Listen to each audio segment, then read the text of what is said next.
انسان اور شیطان کا تعلق ایک اہم موضوع ہے جو قرآن مجید اور حدیث مبارکہ صلی اللہ علیہ وآلہ وسلم میں بار بار ذکر ہوا ہے۔ اللہ تعالیٰ نے انسان کو اپنی عبادت کے لیے پیدا کیا اور شیطان انسان کو اس مقصد سے ہٹانے کے لیے ہمیشہ کوشش میں لگا رہتا ہے۔ یہ ایک بہت پرانی دشمنی ہے جس کا آغاز حضرت آدم کے وقت سے ہوا۔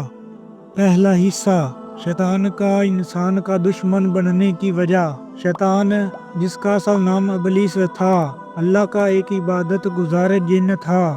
جب اللہ تعالیٰ نے حضرت آدم کو پیدا کیا اور تمام فرشتوں کو حکم دیا کہ وہ آدم کو سجدہ کریں تو ابلیس نے انکار کر دیا۔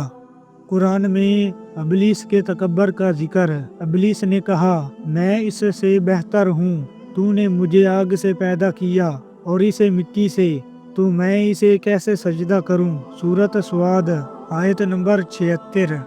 نتیجہ، اللہ نے ابلیس کو جنت سے نکال دیا اور اسے قیامت تک کے لیے مہلت دی۔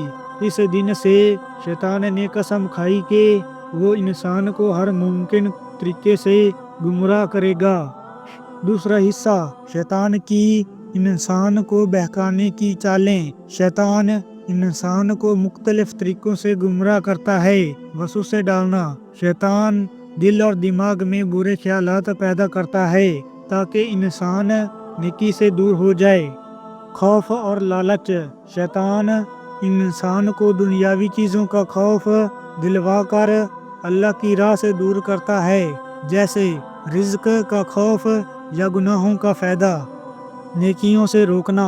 شیطان نماز، روزہ اور قرآن کی تلاوت جیسی عبادات سے روکنے کی کوشش کرتا ہے۔ قرآن کا ذکر۔ شیطان تمہیں غربت سے ڈراتا ہے اور بے حیائی کا حکم دیتا ہے۔ سورۃ البقرہ آیت نمبر 268۔ تیسرا حصہ، شیطان سے بچنے کے طریقے۔ اللہ تعالیٰ نے قرآن اور حدیث میں شیطان سے بچنے کے لیے ہدایت دی ہیں۔ اللہ کا ذکر۔ صبح و شام کی دعائیں اور ذکر کرنے سے شیطان دور رہتا ہے۔ قرآن کی تلاوت، خاص طور پر سورۃ البقرہ اور آیت الکرسی پڑھنے سے شیطان کا اثر ختم ہو جاتا ہے۔ وضو کرنا۔ وضو کرنے سے بھی شیطان کا اثر ختم ہو جاتا ہے۔ نیکیوں میں مشغول رہنا۔ نیک اعمال کرنے سے شیطان کمزور پڑ جاتا ہے۔ نبی کریم صلی اللہ علیہ وآلہ وسلم کا فرمان، شیطان اس دل میں داخل نہیں ہو سکتا جس میں اللہ کا ذکر ہو۔ چوتھا حصہ، شیطان کے خلاف اللہ کی مدد۔ اللہ نے اپنے بندوں سے وعدہ کیا ہے کہ جو اس کی پناہ طلب کریں گے شیطان ان کا کچھ نہیں بگاڑ سکے گا۔ قرآن میں دعا، اے میرے رب، میں شیطان کے وسوسوں سے تیری پناہ مانگتا ہوں۔ سورۃ المومنون آیت نمبر 97۔ حدیث مبارکہ۔ نبی کریم صلی اللہ علیہ وآلہ وسلم نے فرمایا، جو شخص روزانہ 3 بار صبح اور شام سورۃ اخلاص، سورۃ الفلق اور سورۃ الناس پڑھ لے وہ شیطان سے محفوظ رہے گا۔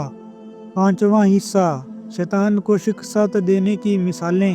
حضرت آدم اور حضرت حوا۔ شیطان نے جنت میں انہیں گمراہ کیا، مگر جب انہوں نے اللہ سے معافی مانگی تو اللہ نے انہیں معاف کر دیا۔ نبی کریم صلی اللہ علیہ وآلہ وسلم کی مثال۔ شیطان نے کئی بار نبی کریم صلی اللہ علیہ وآلہ وسلم کو نماز اور ذکر میں روکنے کی کوشش کی، مگر آپ صلی اللہ علیہ وآلہ وسلم نے ہمیشہ اللہ کی مدد سے شکست دی۔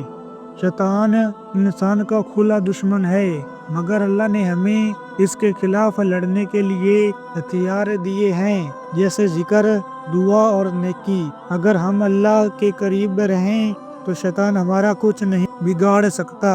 ہمیں ہمیشہ اللہ کی پناہ مانگنی چاہیے اور نیکی کے راستے پر چلنا چاہیے۔ اللہ پاک ہم سب کو شیطان کی چالوں سے محفوظ رکھے۔ آمین۔